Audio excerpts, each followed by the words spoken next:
Good Thursday morning. 24 hours ago, I was sitting here talking about how I was on a heater. Everything I wanted to happen in sports was happening. The Phillies losing, winning money on Max Scherzer, the Vikings beating the 49ers, the Giants beating the Commanders, making it more interesting for this Jet-Giant game coming up. And I said, well, things have to change when you are on a heater. You know it's just a matter of time before things change. And they did. They did last night as the Knicks lose to the Celtics. And, of course, Kristaps Porzingis is the hero. And we also sat there for several hours at the Javits Center losing to a man who passed away in Lynn Bramer. And it was a very nice tribute to him, who won Major Market Personality of the Year, and then also 98.5, the Sports Hub, which used to be one of our stations and is no longer. So it was sort of like a little bit of a slaughterhouse spot last night for us. But that's okay, because we move on and we start a new heater today. That's right. How it works. Good morning, Boomer. How are you? Good morning, G. And, just to get to your Knicks point last night, I felt like I was watching the Knicks versus the Hawks in the playoffs. And unfortunately, both Jalen Brunson and our buddy there just completely, like, early on, I couldn't believe it. Julius Randle must have been like 3 inches from the basket. Yeah, I mean, it's almost like he was very rusty. Like, didn't understand. I know he had ankle surgery during preseason, but he was so bad last night. I mean, and it was the worst of Julius Randle. We're not going to see that. And I'm not going to overreact to all of this because Porzingis went off and everything else. That's annoying, though. The Knicks had to lead late in the game. Yeah. And really, when you think about it, it's Emmanuel Quickly and R.J. Barrett, who also had really good games. Yeah, they did. And big shot by Quentin Grimes, probably the biggest shot to get them involved and get the lead. But it was just they hit all their free throws. Porzingis hit that three to get the lead back with about 4 minutes to go. Did not hit all their free throws. Yeah, so that was an ugly part of it. But I mean, they did, the Celtics were winning a majority of the game. The Knicks making the comeback. I thought that at that point, everybody would wake up and they would run to a W, but it didn't happen. So it was an annoying one. Of course, we're not going to overreact. It's the first game of the NBA regular season against a very, very good team. But if there's one takeaway I have last night is that Porzingis stays healthy. He's going to be a pain in the ass for a lot of teams in the East on the Celtics. He's finally grown up. Yeah. He's gotten a little bit more physical. He looks like he's put on some weight. But at the end of the day, for the Knicks, it's the same Knick team. This is the same Knick team. And it's a Knick team that we're going to like eventually, but they're going to have nights like they had this past night. Now, they go on the road for 3 games and maybe get away just like the Rangers got away. Maybe they'll bond a little bit closer as a team, and they'll get better on the road against some teams that they are better than. And hopefully they come away with a 3-game win streak. What I take out of last night's game is that they could look the Boston Celtics eye to eye, and they can play with them. They can play with them. Sure. They had the lead late in the game. Yeah. And they can play with them. That's what I take away from last night's game. And let's face it, Boston is one of the top 2 or 3 teams in the entire league. And, they took them, and they had a lead late in the game. And they can't hit the freaking free throws. Right. And you got your 2 best players, the 2 players that you're counting on who get the most minutes, really had off games last night. They were either nervous or they just weren't right yet, and those things happen. So it's, last year we were bing-bonging, and all hell broke loose. Yeah. Well, that was that last year? I feel like that was last year, yeah. Bing Bong was the first game of... They beat the Celtics last year, don't you remember? Come on. Yeah. I feel like that was 2 years ago. No, I feel like that was last year. Wow, you might be right. I don't feel as confident about my Bing Bong take. It could have been, but I feel like it was last year. They beat the Celtics opening night in New York. No, it was 21. It was 21? It was the Bing Bong was 2021. So what was last year? Last year, I don't know. I don't remember. I just know, yeah. So it was craziness. They were bing bonging like crazy after winning opening night, and then they ended up going to the playoffs, right, that year with the Hawks, and then got killed. That was the Bing Bong year? Was the Hawks year? I thought it was last year. No. Al said 21. But what was last year? What the hell was last year then? Bottom line is we are not Bing Bonging this morning. No, we're not. But Julius Randle and Jalen Brunson did not have great nights. They were both bad for who they are, and the Knicks still were there with their role players and the rest of the roster and had a chance to win the game. But, it is funny you mentioned how Kristaps Porzingis grew up, and it that's really the thing, just visually watching him, his demeanor, just the way he looks, the way he put on weight. He's got the beard going on. He's like a man now. He's just that little kid string bean who was misguided and immature and a pain in the ass here and probably he was a dip. You know what he was. Yeah, right. But, now he's gone through a bunch of different situations. He obviously was down there in Dallas with Luka, and Luka Doncic didn't like him, and he got shipped out of there. It just feels like this is the right thing for him at this point in his career. And I'm sure that as annoying as it was for us to watch, he was loving every minute of that last night on Knicks opening night in front of that crowd doing what he was doing. Now, this is a guy who's had injury history. He's someone that has missed a ton of games, but that you want to talk about an X factor in the East, this guy could be it, man. Yeah, he really could be. They have a great team. And, he was starting last night. He came out and, Mitchell Robinson fell asleep on a backdoor dunk. And you're like, oh, God, here we go. But I will say, to the Knicks' credit, they hung with him. Even though two of their best players played awful. Yeah. They just hung with him. And they missed so many goddamn free throws. It was ridiculous. It's like, don't you guys practice free throws? Yeah. Every team should be practicing free throws. Yeah, and they keep missing free throws. I'm like, you got to be kidding me. Yeah. They're free. Go make them. I know. If you really wanted to overreact to this game, I could give you a take to overreact to this game. All right, let's go. I want an overreaction. This is what we saw last night is a microcosm of what the Knicks will be for the rest of the year. Good enough to hang with the best teams. Give you a little bit of juice, take the lead, be a pain in the ass for the good teams, but just not good enough to beat them in the key moments because there's just more stars on these other teams. Yeah, that's exactly right. That right there is the exactly season right, in a nutshell, what it could be. But hopefully it's 2 rounds in the playoffs. Yes. That's really what it comes down to. Yeah, you get back to the second round of the postseason with a chance to go to the conference finals again. I'm thrilled. I'm telling you, the Celtics after the game yesterday are probably saying, this is a pain in the ass team to play against. Yeah. And that's what I want. It's a likable team, but, it's the same team. It is the same team. Nothing's changing. And I'm sure that they looked at the roster and said, all right, we're going as far as we're going. Yeah. But there's really not much they can do. I'm not saying that they haven't tried to do it. Of course they've tried to do it. But this is the same team that, we have watched the last 2 to 3 years. Now, you had Brunson come here last year and Josh Hart come here last year.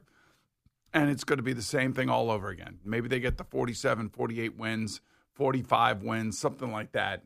And they'll hopefully win a series, and then maybe they take somebody 7 that they probably shouldn't be taking to 7. That's probably what it's going to be. Yeah, but it is good, and like you have like these little things that you take as a Knicks fan, and the fact that there was that much energy, and they're battling the Celtics, and it's opening night, all that stuff is good, and it's some of these times. Sometimes, as we've talked about many times this week, that expectation is the thief of joy. Our expectation for the Knicks is to basically get to back, where they were last year. Yeah. And if they fall short of that, that'll be disappointing. But if they get to the same place as they did last year and lose to a better team again, I'm not all that upset because I feel like they're maxing out. Because we all know that they're missing a piece. We all know that there's one more guy that they need to be able to hang with Boston, Milwaukee, Miami. So I understand that. And maybe that happens at the trade deadline. Maybe it does. That's what you got to hope for. And I think that, for guys on this squad, 2 guys that got off to 2 good starts, even though I wish, R.J. Barrett would hit all his free throws. He should be better at that aspect of the game. But I still look at Quickly and Barrett, looked like they have grown up. They're grown up right before our eyes. Yeah, absolutely. So that part of it looks like it's good. But the question is it good enough? And is it good enough to beat some of the best teams in the league? I that's not going to happen. It's just not going to happen. They're going to have a good season. They got good players, likable players, but they just don't have the player. Yeah, so I was out bopping around with the guys yesterday all afternoon. I guess I missed this, that BT and Sal got in a fight with Carl Banks yesterday. Yeah, it was bad. I didn't see this. Really bad. I mean, we were. It was really bad, huh? Like bad in what way? Well, I just feel like if Carl wanted to, he could have went the athlete to the NARP thing. He didn't want to do that. He wanted to try to be above board, and those guys, were attacking him about Kon Tibido. And when you say attacking him, well, like, was it's it like how Mike used to yell at Minko or yell at somebody that would give an update or somebody that would give a right, like, talk about a like Sweeney team. Would come on. Yeah, and he'd scream at him. Scream at Sweeney about something that Brian Cashman did. Like Sweeney had anything to do with any of it. Exactly. He's just actually reporting and giving an opinion on something, and then he starts screaming at him. Right. Because, he knew he could intimidate him. Yeah, exactly. That kind of thing. So you think that BT and Sal were trying to intimidate Carl Banks by yelling at them? I think it was more Sal. That was doing more of the screaming, yeah. Sal was screaming. I didn't hear any. I feel bad and unprepared. It was a long day yesterday. I missed we this. got a lot. we got plenty of tape. Don't worry about it. All right. I'm hopefully Jerry has some of this. Did you guys talk about this in the warm-up show this morning? Yes. Oh, wow. Does Jerry have audio? I'm not sure. I have a clip here if you'd like to. This is a minute 30 though. This is on social media. I'll let you see how it goes. Okay. I see a player who's getting a little bit better, no doubt. He's got a good sack total. I got you. But I see a player who kind of just jumps on a quarterback at the end and gets a sack. I don't. Right. I get it. And this is not a knock on you because you're a Jet fan and you can see it the lens you see it in. I can have an objective evaluation. Now, I could be wrong, but it's not because I'm a Jets fan. I can promise you that. Two things can be true. Okay. But I will say this much to you guys. This unhealthy obsession with finding what's wrong with Kon Tibido, it's bordering weird. I mean, it really is. When you talk about you don't like a guy's body, tell me what are we talking about? BT said it right. Educate us then. What does Kon Tibido do? I want to hear it. No, what does he do well? I'm asking you, the great former linebacker. Tell me what Kon. I saw him drop an easy pick six. That's what I saw. That's why he plays linebacker, not receiver. Okay, so what does he do well? But if you're telling me he doesn't have speed off the edge, how do you get 8 pressures in the game? 1.5 sacks, tackles for loss. He's explosive. Yes, he's quick. Listen. I can't tell you how to fan, but I can tell you need to pour into your fandom more positivity. You're looking at one of your team's best players and finding what's wrong with him more so than highlighting what's right. Oh, yeah. See? Yeah. All right. But I guess what people were upset about is that Sal said, that's it, and then cut it off. Cut him off. Yeah, cut off the interview. Oh, really? Yeah, that was the problem, which is not in that social media we got to post. get that. Hopefully Jerry has that. Sal hung up on Carl Banks like he would hang up on Mitchell and Fort Lee. Well, I think what Robin happened Lake's is that success. Carl basically was, saying you guys are fans, you this, you're that. He was like trying to explain Kon Thibodeau's positives as an athlete. The other thing too, Carl made a mistake. He said, to BT, you're a Jet fan. So I don't know why Giant fans do that. I don't know why Giant people do that. They they'll say to me, "Oh, you're a Jet fan." I'm like, "No, I'm not a Jet fan." Well, you hate the Giants. I said, "Well, listen, I want to love the Giants. So if you give me a 12-win season, guess what? I'll be sitting here with pom-poms on." Absolutely. But if you haven't given me one of those in 10 years, what am I supposed to do? Yeah, I mean, I'm with BT and Sal on this. I mean, we've sat here and wondered what Kon Tibido does well, and he's not these guys that, the biggest point is we've seen so many of these edge rushers get drafted where Kon Tibido was drafted and higher. Myles Garrett, Nick Bosa, Micah Parsons was drafted after where Kon Tibido was in a previous draft. He was 11 or something, and Kon Tibido was 5. And he's not even close to the impact of those players, and that's what he was brought here to do. So the bordering on weird obsession was an interesting way to put it. But, hey, it was entertaining. And generally, those Carl Banks interviews are not. So that was a good one. Yeah, I got pretty feisty. It did get feisty. Is what you like. But I would just say that the reason that, Wink Martindale's doing all this blitzing and everything is because they don't really have a guy to go back there and go get somebody. Mm-hmm. When you play against the Cleveland Browns, you're looking for where, Myles Garrett is. And quite frankly, they just came off of a game in which the quarterback has been sacked 40 times this year with the Washington Commanders. Yeah. And they have no answer for blitzes in that offense, I guess. I guess that's the same offense that Patrick Mahomes runs out there in Kansas City and just makes plays. And Sam Howell is not Patrick Mahomes. Sure. So instead of making plays, he's taking sacks. You know what I'm saying? Yeah. So you got to take into account, who they were playing this past week, and good for them. They outplayed them. Wink Martindale had a blitz package that was exceptional. And, of course, you want Kayvon. I can't remember the last time I saw Myles Garrett 15 yards down the field.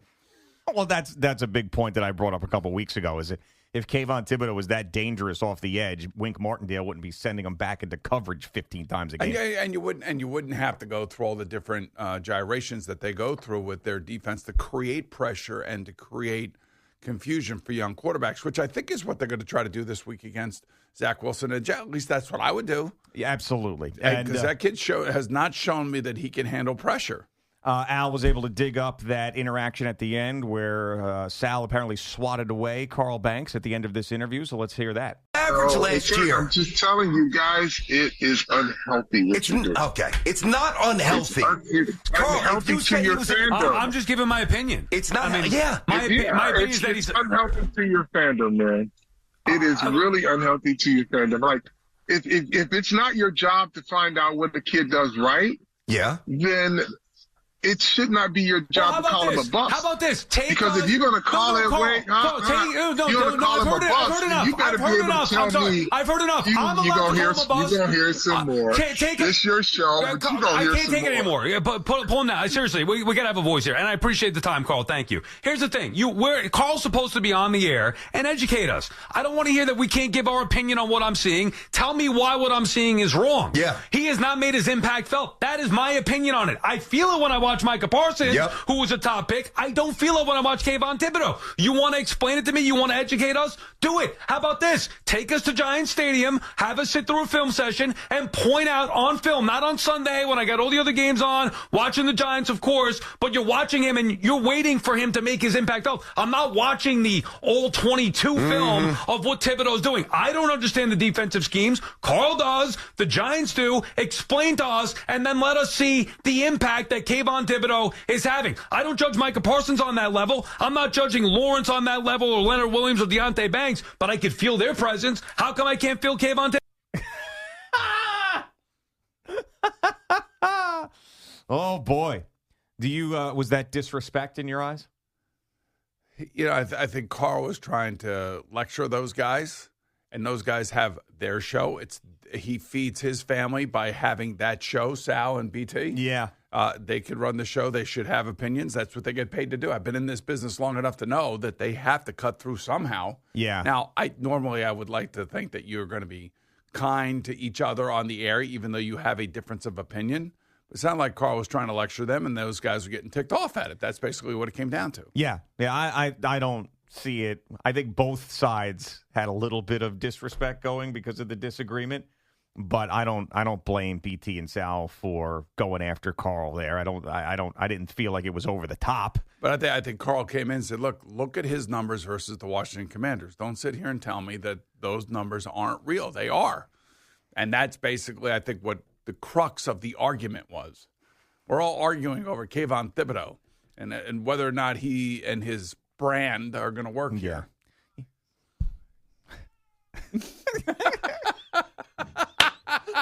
Boomer and Gio on the Fan and CBS Sports Network. Maybe we can get Carl on this morning, Al. Oh, stir it up even more. Stir it up some more, yeah. Let's just yell about Kayvon Thibodeau back and forth. Jerry will join us in just a couple of minutes with his first update of the morning.